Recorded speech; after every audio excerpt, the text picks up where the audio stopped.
Okay, welcome everybody. We're just going to give it a couple minutes or two as people add on, but welcome, welcome, welcome.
Welcome everyone. We're gonna give it a couple more minutes as I see people trickling in, so we're just gonna give it a few before we start. But we're so happy to have you.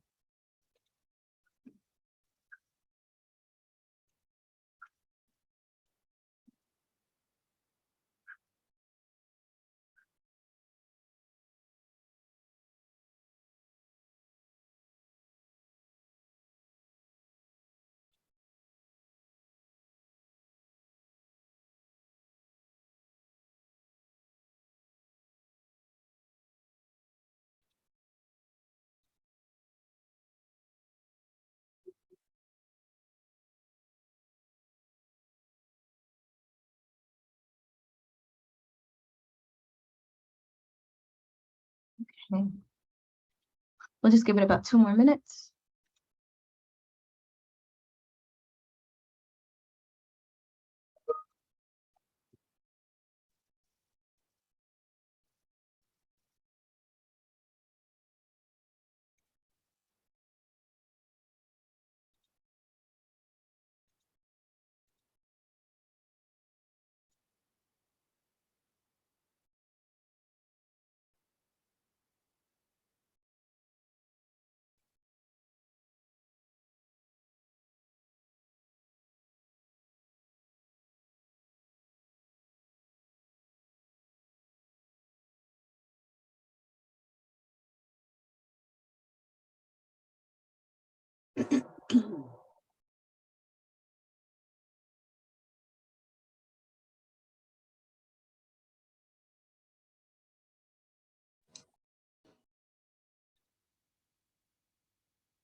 Okay, I think we can get started. Hello, everybody. Welcome to our long COVID webinar. We are so excited to be able to have everyone on here. Before we start, I kind of wanted to touch on some important topics. So we are offering simultaneous interpretation, and you can locate the interpretation globe icon at the bottom of the screen displayed here. And then after that, you can select the language that you'd like to hear. And then once you've selected the language, you can mute the original audio. And remember to unmute to listen to the original audio if that becomes something you'd like to hear. In addition to that, we also have ASL interpretation happening simultaneously. You should be able to see our interpreter on the screen right now. She is pinned. And if you'd like to make that a little bigger, there is a little line in between your video display and the presentation screen. You can just drag that over to the left to make it a bit bigger if you need to see that. But again, we also ask that you continue to stay muted, as well as making sure that your video capabilities are also off so that we can just give the presenters and the people who are speaking the opportunity to be seen. And also to just kind of reduce the background noise during the webinar, we're also asking you to mute and mute all participants. There is a question portion in the Q&A where we'll have an opportunity to use our voices and be seen. So when that time comes, we're going to ask you to use the raise hand feature so that we can get to you guys one at a time. And you can also use the chat box at your convenience to share any questions you may have during that portion. We will review and answer questions during the Q&A at the end of the webinar. And that'll be the portion where you'll be able to use all of these capabilities. And this event is also being recorded for future use, and for people who may not have been able to participate currently, we're going to be able to send it to them if they ever need it. And a feedback survey link will be sent to all those who attend at the end of this presentation. It is very helpful for people to fill this out so that we know not only how helpful it is for our participants, but also giving us some data that we can look back on in the future. So it'll be added to the chat at the end, and for everyone who's listening and anyone who's tuning in, we would deeply appreciate it if you would fill that out. And with that being said, with all the webinar etiquette and all the other do's and don'ts being administrated, I'm going to pass it on to Joanne Siegel to introduce our speakers. Thank you so much. Greetings. I'm Joanne Siegel, along with Karen Bonnick. We are the co-directors of the Rose F. Kennedy University Center of Excellence in Developmental Disabilities at the Albert Einstein College of Medicine, Montefiore Medical Center. I want to welcome everyone today. For those of you who are not familiar with the UCEDs, they are a national network of nearly 70 university-affiliated centers that conduct research, training, and community education, such as this program. Today's event on long COVID is supported by a grant from the New York State Developmental Disabilities Planning Council. As you know, New York City and the Bronx in particular was the earliest, hardest hit epicenter of COVID-19 in the United States. This has left many in our area with possible lingering effects from this ever-changing virus. Today, we will first hear from Luz Cantres, a woman with a developmental disability who lives in our local community, to help set the stage for this presentation. Over the years, Luz Cantres has been an advocate for people with disabilities. She is a woman who was born with spina bifida and has emerged as a leader due to her devotion and commitment of empowering others with disabilities to speak up for themselves. She started her advocacy efforts leading the Lourdes Garcia Adult Spina Bifida Group and the Bronx Community Self-Advocacy Group at the RFK UCED. She currently works at Concepts of Independence as an assistant recruitment supervisor and peer mentor. She also works for the Brooklyn Center for Independence of the Disabled as a community health worker for COVID-19 education. After Ms. Cantres speaks, we will hear from Dr. Seth Congdon.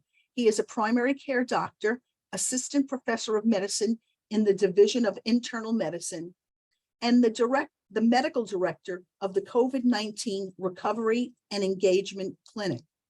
He will speak for about 20 minutes to address basics of what is long COVID and how to prevent getting it, and what to do if you think you might have long COVID. And then it will be followed by questions and answers.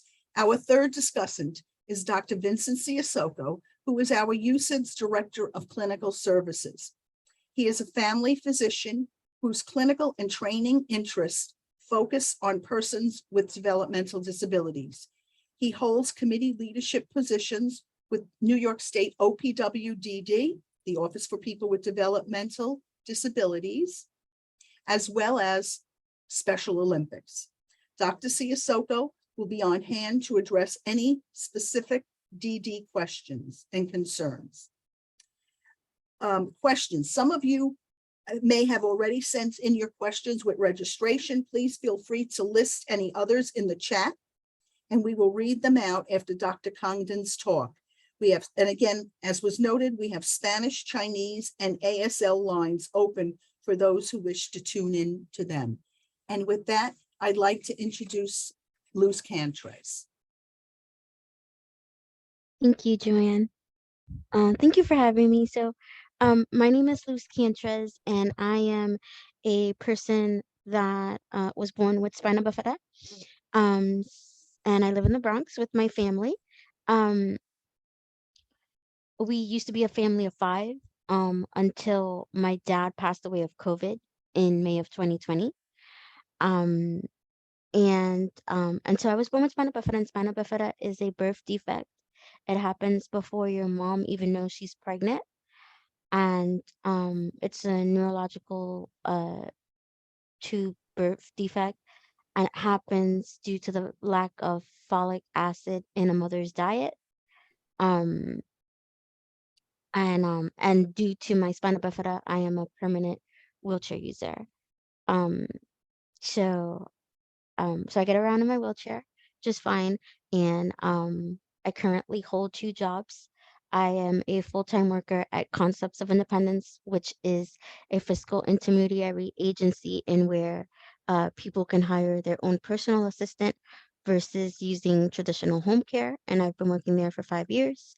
And I'm a recruitment specialist there, and as well as I provide peer mentoring to individuals that are seeking recruitment from personal assistants.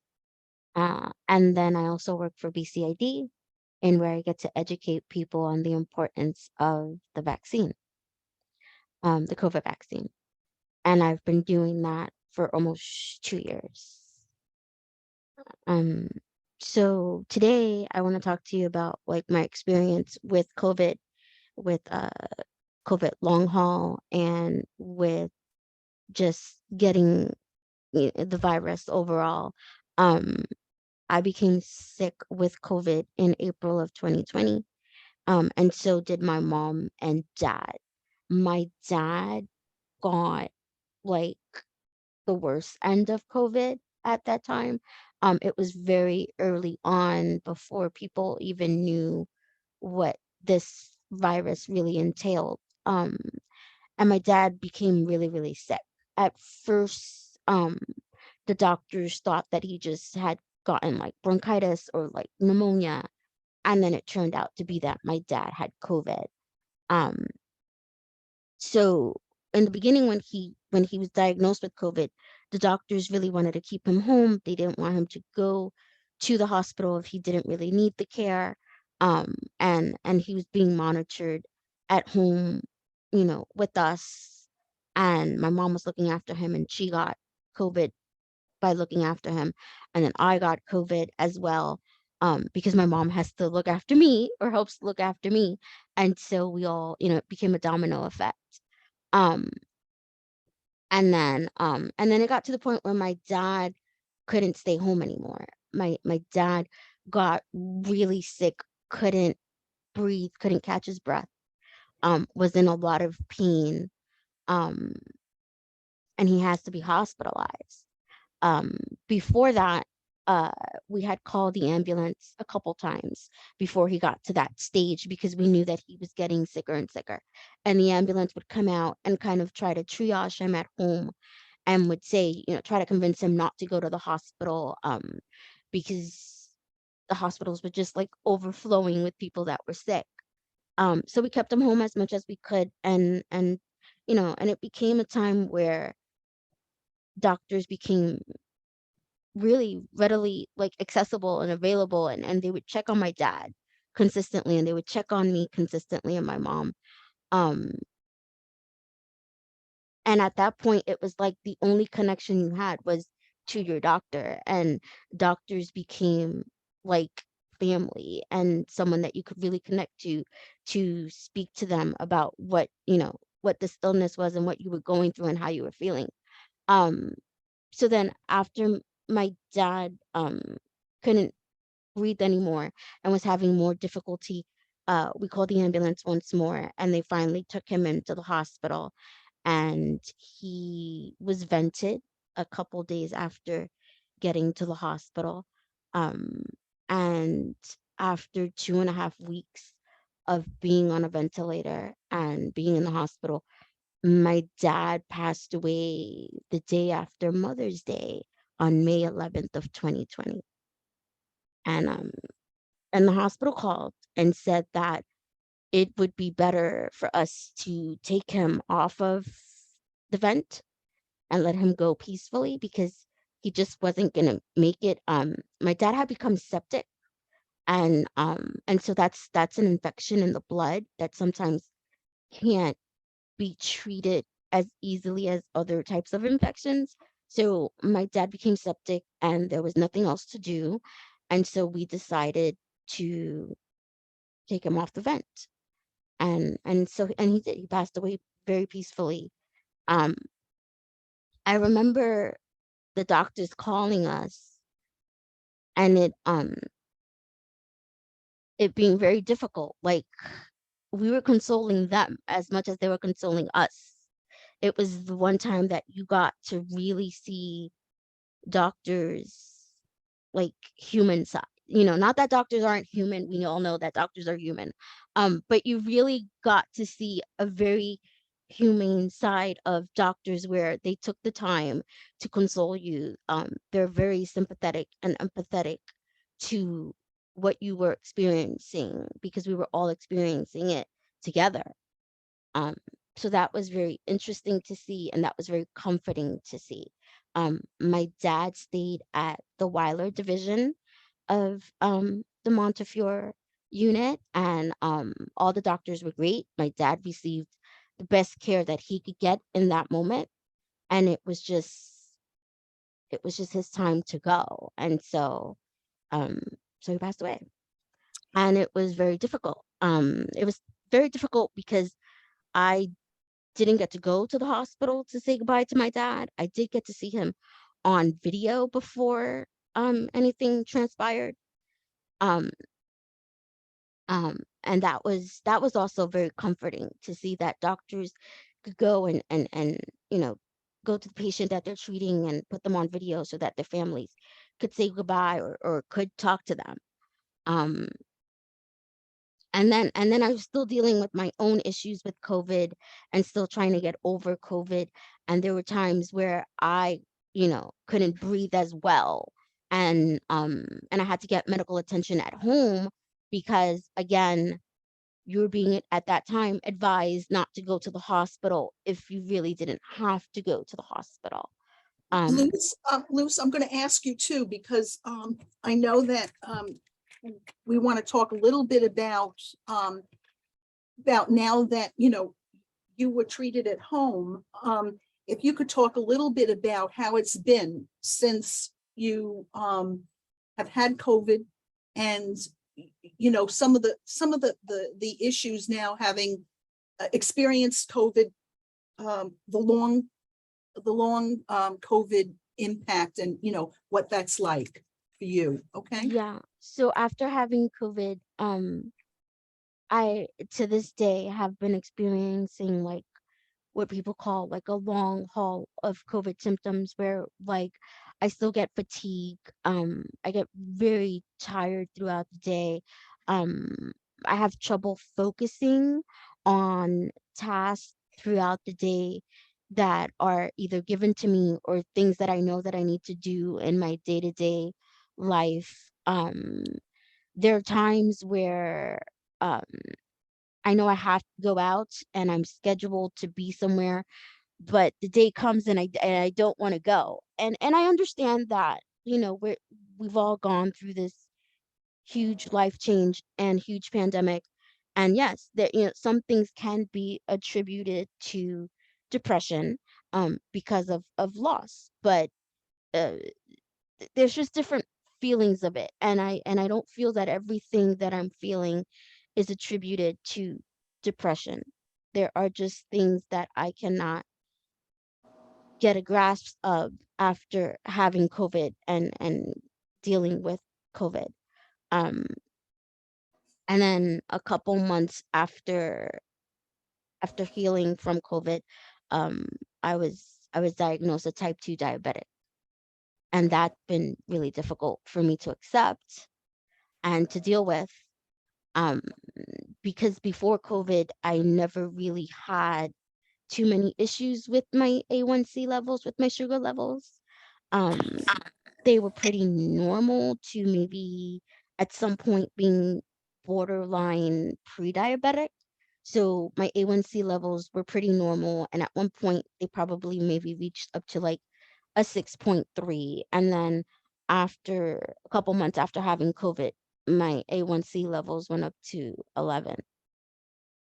And I have, you know, to be hospitalized and deal with that. And being someone who was born with spina bifida, every spina bifida patient or person goes through different conditions in their life. And one of mine is that I deal with a lot of UTIs and kidney stones and kidney issues and infections. But I've noticed that after having COVID, my hospitalizations with UTIs and kidney infections have grown significantly from being hospitalized once a year at the most or twice a year before COVID and having to be hospitalized 6 times throughout the year after COVID is not fun.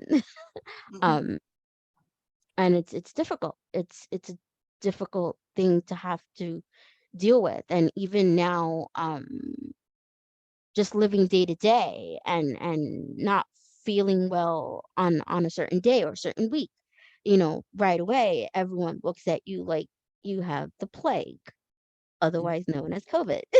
And there are other illnesses. There is not just COVID. And so, like, you know, those are the issues that I'm experiencing, that even after having COVID and healing from COVID, I'm still experiencing issues that I think, you know, have happened or being caused because of me having COVID, or it at least mentally brings me to that where like, oh my gosh, am I going through this right now because of what I went through with COVID? So Luz, I think at this point, we need to, we're going to have Dr. Seth Congdon come on so he can talk a little bit more and perhaps help people understand his work and the latest on long COVID. And I want to thank you, and we'll get back to you with questions, you know, later on. Okay. Yeah. Thank you. Thank you. Okay, Dr. Congdon.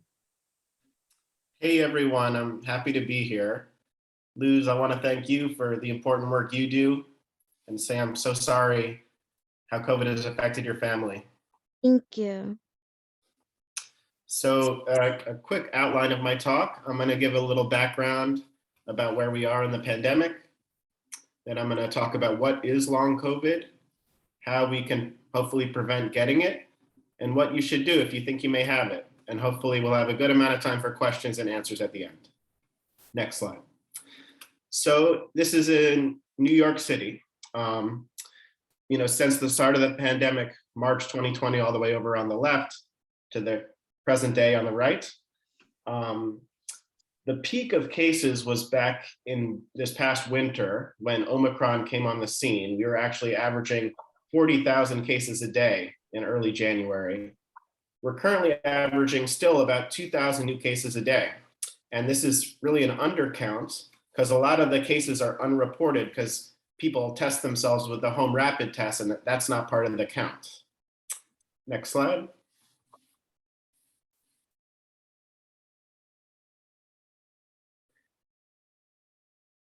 One back. Okay. And in the US as a whole, we're averaging 50 to 100,000 new cases a day still. Unfortunately, about 400 people die from complications related to COVID a day. And there's about 30,000 people hospitalized for complications related to COVID. So, you know, it's still pretty intense, unfortunately. Next slide.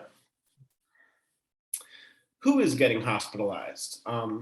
So this is a study that came out in the past month, I believe, and it takes data from over 250 hospitals throughout the country.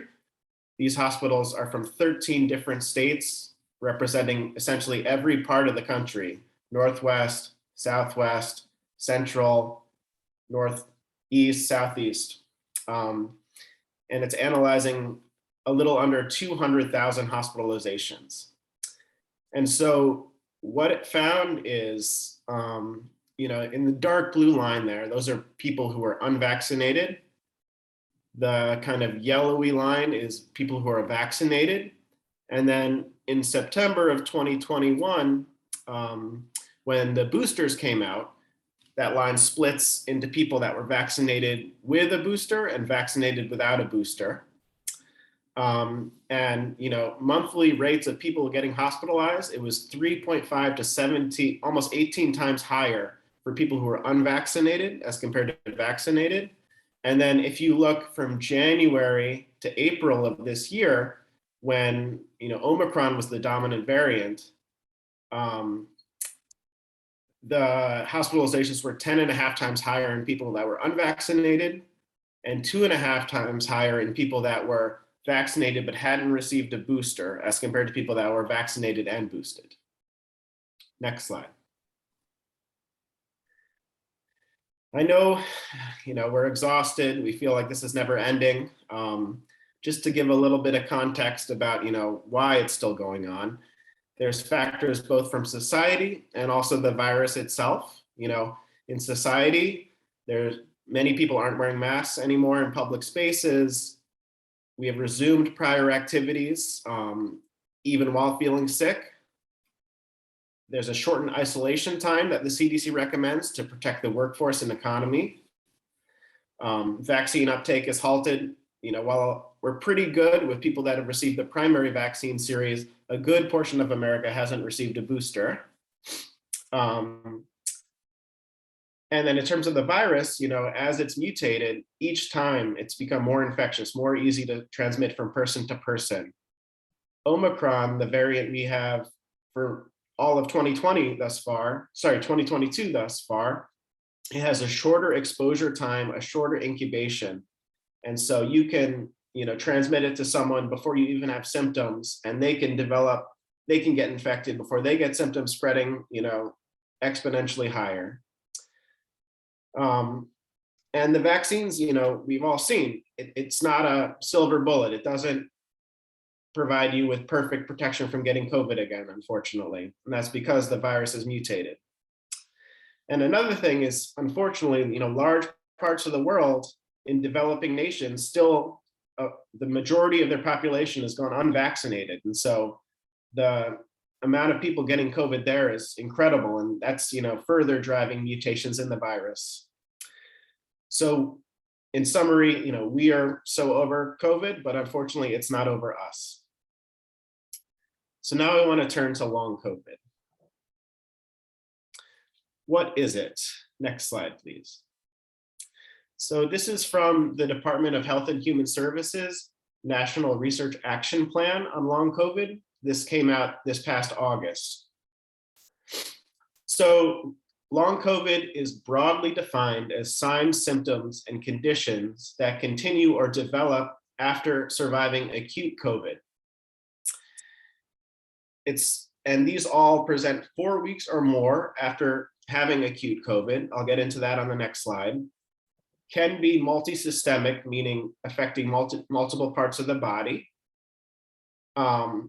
And importantly, long COVID is not a single thing. I think it represents many potentially overlapping conditions, some with potentially different causes and different sets of risk factors and outcomes. And that's what makes it really kind of so difficult to understand and figure out how to best treat and prevent. Next slide. There are many names for long COVID. I've listed them here. I like to use long COVID. It was coined by patients, and in this little cartoon here, you can kind of see, so at the 4-week mark, that's when most people, you can no longer detect the virus when you swab them and do a PCR test. So that's why long COVID, we think about when you have symptoms that are new or persist beyond 4 weeks. Next slide. The WHO, the World Health Organization, defined a post-COVID condition as this. It's kind of a mouthful. I'm not going to read it out, but I just want to highlight. They say it occurs in people that have a probable or confirmed COVID infection. So that's important. People shouldn't have to have a positive COVID test to be believed that they have long COVID. There were times early in the pandemic when it was extremely difficult to get a test. The criteria for who could be tested was very stringent. And then I think we probably all remember this past fall when the home rapid tests came out, but they were almost impossible to find at stores. So many people got infected then and they couldn't get a test to prove that they had COVID then. But if they're experiencing symptoms in a time frame that seems consistent, definitely they should be considered by the medical community and evaluated as if they have long COVID, because they probably do. Next slide. So how many people get long COVID? This is a difficult question because long COVID is not one condition. Different research studies have reported different rates of people that survive COVID who go on to get long COVID. It's been estimated as little as 10%, all the way up to 80% or more. I like to use this study, which came out recently, and that's because it's quite comprehensive. It evaluated about 350,000 COVID survivors from March 2020 up until November 2021, and they matched them with over 1.5 million people that had similar age, medical conditions, but didn't get COVID.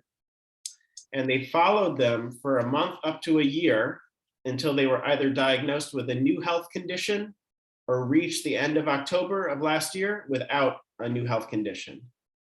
And what they found is in the people that had COVID, about 20% or 1 in 5 of them had a new health condition which could reasonably be related to their COVID infection.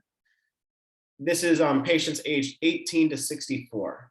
And then if you look at the elderly population, age 65 up, that's even higher. About 25% or 1 in 4 people seem to have long COVID. So a significant portion of people are struggling with long COVID. Next slide. And long COVID, as we mentioned, can affect many different parts of the body. This is from that study, and you can see people had an increased what's called risk ratio. That's the risk of being diagnosed with the new health condition in areas related to the heart, lungs, kidneys, the neurologic system, pain, fatigue, people with new diabetes, mental health issues. Next slide. So how can we prevent getting long COVID? It's a very important question. Well, number one, you want to hopefully prevent getting COVID in the first place. And your best chance for that is being vaccinated and boosted. Preventing COVID involves, trying to, still follow those precautions. So wear a face mask when in a crowded indoor public space, such as public transportation, department stores. When attending group gatherings, even with people you could still get COVID. People could have COVID and they haven't developed symptoms yet, and they can transmit it to you.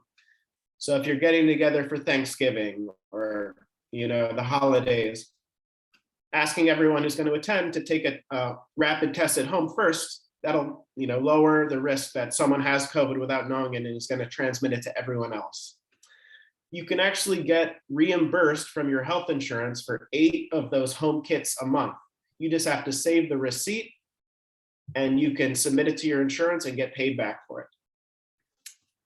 If you do get COVID though, I would recommend you call your doctor's office as soon as possible, or call 311, where you can also get connected with a medical provider to see if you can get a medicine called Paxlovid. Paxlovid is a medicine we've had since the end of last year, and it prevents the COVID virus from making copies of itself. And therefore, that gives your body the chance to hopefully get rid of the virus as quickly as possible. Now, I put an asterisk there because we don't have evidence that taking Paxlovid lowers the risk of getting long COVID, but that is actively being studied now, and hopefully we'll have answers soon. Next slide. So what should you do if you think you may have long COVID? So, as I said, long COVID can affect a lot of different parts of the body. It can cause a lot of different symptoms. And I really want to keep this general, because if I go through each individual symptom, this presentation would go well past 11. We wouldn't have time for questions and answers. So I'm really going to focus on the things that are more common and what I think is kind of general advice. Okay, so it's so important to have a relationship with your primary care doctor and let them know right away, who can kind of start the evaluation and refer you to the appropriate medical specialties if indicated. Make sure when you see your primary care doctor, they know what medicines and vitamins or supplements you're taking. It can help to keep a diary to track your symptoms, to see how are they doing day to day. Do things seem to affect them more or less? And bring that information to your doctor's visit. Montefiore has a long COVID clinic, the core clinic, and you can get an appointment by calling that number and using that extension. That goes directly to our clinic scheduler. You don't have to wait on hold, which is nice. And then there's a number of other long COVID clinics in New York, and you can find a list of them at that link there. Next slide. So the impaired or abnormal sense of smell and taste is one symptom of COVID that for some people, unfortunately, lasts for a long time. I've seen people, a lot of people, honestly, that have had it going on for over a year. And I just want to quickly mention kind of what our understanding of what's causing that, and then I can talk about a way to treat it on the next slide. So this is from a research study that came out earlier this year, and it found that in people with the abnormal sense of smell, and taste is actually extremely dependent on smell. So if your smell is abnormal, your taste is abnormal. But the neurons, the nerve cells of the brain that allow us to smell, they express what are called receptors that are on the nerve cells. And those receptors are what the little smell molecules in the air that we breathe in bind to and activate the nerve cells to tell the brain, oh, this smells that way. What they found in this research study is that those receptors were all significantly down regulated or decreased in people that had abnormal senses of smell or taste after having COVID. We don't understand exactly how this is happening, but somehow the COVID virus is affecting the parts of those smell neurons that create the receptors and preventing them from making more receptors, and they're making the receptors that are already on them go away. All right, next slide. So what can you do? Really, the only treatment that's been shown in research studies to improve the sense of smell in post-viral smell dysfunction is called smell training. What you do is you get a set of essential oils. These cost about $10 to $30 on Amazon, last I looked. And you smell a set of them about 3 or 4, 2 times a day. And this is extremely important. While you're smelling it, you're connecting that smell to a memory of the smell. For example, if you have the rose essential oil, you're connecting smelling that to a memory of when you were in a rose garden, or if you had a bouquet of roses. If it's the lemon essential oil, you're thinking about a time you were cutting fresh lemons, squeezing lemons for lemonade, etc. That's really the only treatment that's been shown to improve the sense of smell. Okay, next slide. For people that are struggling with dizziness or feeling lightheaded, particularly if it happens when you change position, you may have a condition called autonomic dysfunction. The autonomic nervous system is the part of our nervous system that controls our blood pressure, heart rate as we change positions, and that's been shown to be affected by COVID. There's a number of things that have been shown to improve this, and they're all focused on keeping as much of the volume in our blood vessels as possible. And so you want to stay very well hydrated.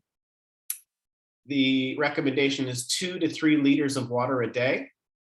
You want to not restrict salt in your diet unless your doctor has told you you have to only have a certain amount of salt per day. You want to avoid heat exposure. We're out of the summer, so that's not such a concern anymore. You want to not have large, heavy meals because that'll actually shunt a lot of the blood to the blood vessels that are helping you digest the meal. So try and have smaller, maybe more frequent meals throughout the day. You can buy things like an abdominal binder or leg compression stockings to squeeze the stomach and the legs to keep as much of the fluid in the blood vessels as possible. And then if you are trying to get back to exercise and you're finding upright exercise, running, doing squats, etc., is worsening your symptoms, try switching to what's called recumbent exercise. If you have access to a pool, swimming, doing a recumbent bicycle, that seated rower, etc.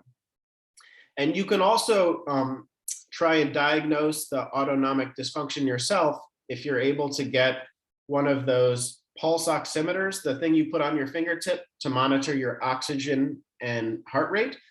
And if you find that at rest for a few minutes, your heart rate is this number, and then when you change position to stand up, it shoots up, particularly by 30 beats per minute or more, that's consistent with autonomic dysfunction. Next slide. So fatigue, this is one of the most common symptoms in people that have long COVID. I've seen it, slightly affect people's lives to being so severe that people can no longer work, can no longer take care of loved ones. And we don't, again, fully understand what's causing it, but I think following the following ways to try and conserve your energy, which is adapted from people struggling with a condition called chronic fatigue syndrome, can help. And so the framework is plan, prioritize, and pace. You want to try and plan your day schedule it so you only need to focus on one task at a time and then have time to rest before and after big tasks. Prioritize what's most important for you and try and have people help with less essential things, friends, family, colleagues. And then try and pace yourself. Figure out your energy limits for physical, mental, and emotional exertion and not push yourself past them, as that can lead to worsening of symptoms. And if you're feeling tired during the day, even after getting a full night's sleep the night before, I would talk to your doctor and see if you could be screened for a condition called sleep apnea. That's where you actually stop breathing for 15 seconds or longer while you're sleeping multiple times a night. And that can be treated with various things. Next slide. Speaking about sleeping, this is just some general recommendations on how to have a healthy sleep-wake cycle. Because of time, I'm not going to go through them individually, but hopefully these slides will be available, or you can talk to your doctor about strategies to try and improve sleep. Next slide. And then, finally, finding mental health support is so important.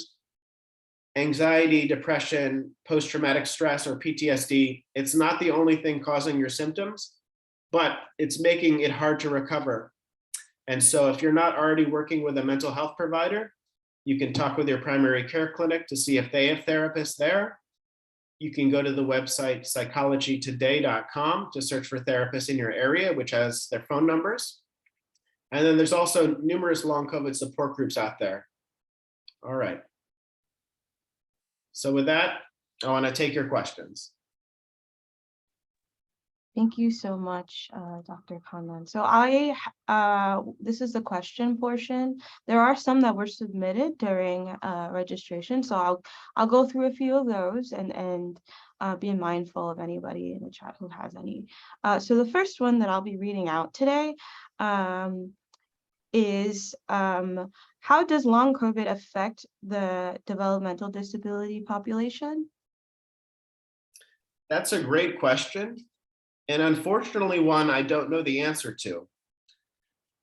I have seen, I don't think, more than a handful of people with developmental disabilities in the clinic, and trying to, look for research into that online. I couldn't find, a thorough study to go into that. So it's an important question that really needs to be investigated. Another one that we have here is what treatments are available for lasting tinnitus and fogginess? Right. So tinnitus is actually a condition that I have not seen in people I've seen in the long COVID clinic, but it's out there. I Googled it when I saw this question yesterday, and there are numerous case reports of it. I mean, so I would just say getting evaluated by an ear, nose, and throat doctor who are specialists in tinnitus would be the first step, okay? And then in terms of the brain fog, again, a very common condition, not well understood, trying to, improve sleep, mental health, seeing your primary care doctor to be investigated for conditions that could also contribute to fatigue, such as anemia, low thyroid function. And if you are having that abnormal sense of smell, doing the smell training. There was a study that came out earlier this year that hypothesizes that the brain fog or trouble thinking, concentrating with memory is connected to the abnormal sense of smell. There's areas in our brain that the smell center connects to that help with memory and with emotional regulation. And those areas were found to be impacted for people that got COVID.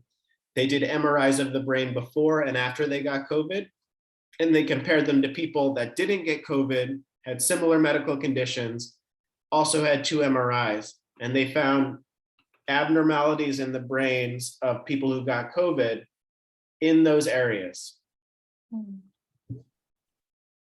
Wow, really interesting. I just kind of wanted to double back a bit about the question about how this affects the disability community. Dr. Siasoco, do you have anything to add to that portion, or any guidance on any other of how this could be affecting this population? Yes, unfortunately, as Dr. Congdon said, there's not a lot of research on the IDD population and how long haul affects them, but it's safe to say it does affect them, and it could affect them in even worse ways. And I think it's important, as Dr. Congdon said, is any individual with a developmental disability, if we're concerned that they may have long haul COVID symptoms, is to follow up with their primary care provider or specialist. And I think what's very important, as Dr. Congdon said, is to make sure that you get a thorough history and get all the information as much as possible. Medications, what's been happening since they were diagnosed with COVID, or even some individuals may not have even been diagnosed with COVID, especially early on, and still can have long COVID. So what you want to do is make sure that all that information is gathered appropriately and brought to the primary care physician or specialist, whichever provider that individual sees. I think it's also very important, especially for those individuals that may not live on their own or is independent, that may live in a group home setting, may have a caregiver, a home attendant, or a DSP taking care of them. That caregiver, it's very important for them to be that person's advocate. Any subtle changes that somebody can identify that will help the provider to identify and maybe hone in terms of what's happening. As Dr. Congdon said, this is a diagnosis of exclusion. There's no one test to diagnose long COVID. So we want to make sure that all the providers taking care of patients with intellectual and developmental disabilities, don't gloss over it and make sure that that individual is heard. Thank you, Dr. Siasoco. I see we have a hand raised. Veronica, you can unmute and ask your question if you'd like. Yes, I just wanted to thank you for this information that was shared. And for me, I don't know how to phrase this question, but I'll try. I realize that I haven't gotten COVID, so I'm lucky, but I know that I guess I was like feeling kind of like angry. I don't know if it was because it was hot, because it was the summer, and all of a sudden my temperature rose. It rose really high. And my mom was like concerned about, taking my temperature, making sure I was okay, and started wanting to do COVID tests. And I guess my question is, do you know what could have caused my increase in temperature? I don't have really specific thought. How long was it increased? Was it increased for more than one instance, for a whole day, or? Oh, you can unmute, Veronica. It was basically just like, I think it was probably like for I can't remember how long, but it was kind of like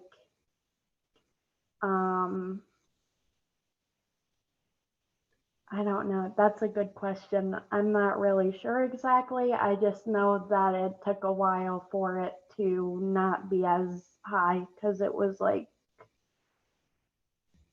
I remember it was like 99 point something. Okay. All right. Yeah, So, certainly. Sorry, go ahead. So I guess I'm wondering, like, it might be because I was hot. I'm just wondering if it could have been like a symptom, because I know that there's like asymptomatic symptoms. Plus, my mom was just recovering from her having COVID, but she she did her social distance and quarantine already, so she was fine. So I wonder if it was that, but also I have slow processing speed and a disability myself, so that was my question, like, Sure. So I don't think we'll ever know, Veronica, but luckily it went away. Certainly the hot temperature contributed. Being a little, riled up, just can cause an inflammatory response in your body, which can temporarily increase your temperature. But I'm glad you're okay now. Thank you. I just want to mention, because this has come up a couple of times in the chat, that someone is asking about if you know of post-COVID care centers in the western part of New York, or do they only exist in geographic areas in smaller, in New York City, or in other, just a few geographic areas? If that is from reviewing the link I mentioned, then unfortunately, I guess there isn't. I don't know specifically if there are in Western New York, but if you looked on that link I mentioned and it didn't show any, then unfortunately that's the case. Okay. Thank you so much. So I think, I know we only had time for a couple questions, but I just kind of wanted to kind of like wrap things up. There is a survey that we would like to send out to all of our participants today, so that you can fill it out and let us know what you thought about the presentation, and also if there are any other pending questions that we did not address today. Hopefully we can get some resources over to you. So I will put it in the chat now, and I want to deeply thank our presenters today for their perspective and as well as their knowledge on all the topics that they presented today. And I will put both an English and a Spanish survey in the chat. Hold on, give me 1 second. Will these slides be sent to the people that have registered so that they can get those resources? We can Yes, at least we do will. that. Okay. Yeah, we will definitely send those out. We will send out the slides for anyone who wants to receive them, or to everyone who registered. And hopefully there is a recording that we can also distribute to those who could not attend in person today. So here is the survey. That is, the first one is the English one, and then the second one I'll be distributing here will be the one in Spanish. So it'll be there.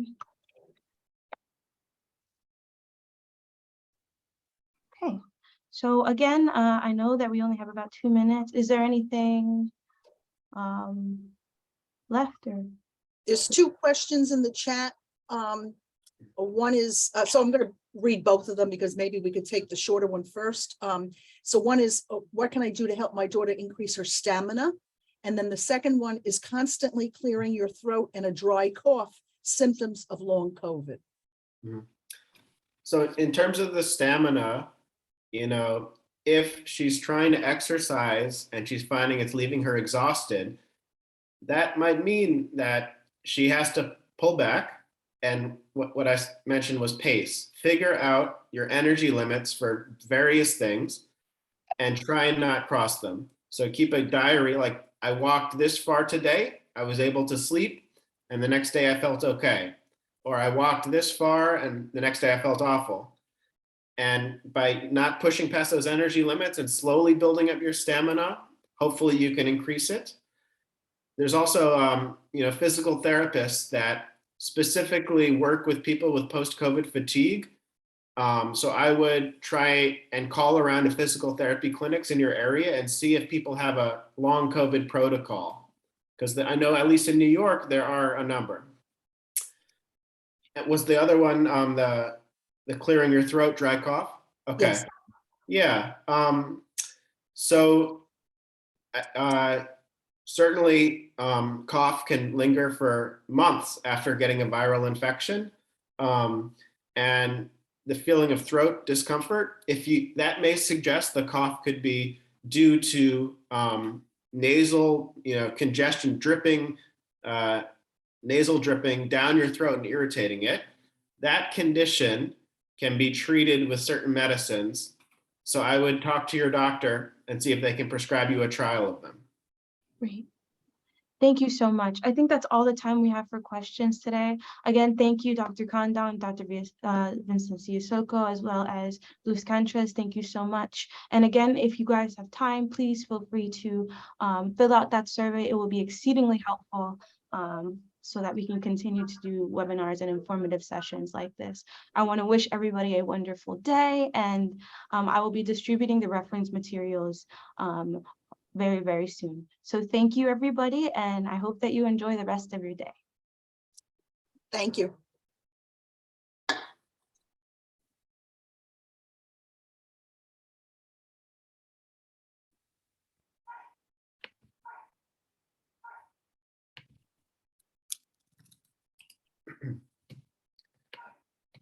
Okay, is it okay for me to log off? Yeah, it was great. It was great. We were getting a lot of positive feedback. Thank you so much. Great, thanks. Have a good day. Thank you. Okay. Well, yeah. Yeah, Can I just end the call? I don't know if it'll interrupt the interpretation or anything. Would that be okay? Yeah, Mary?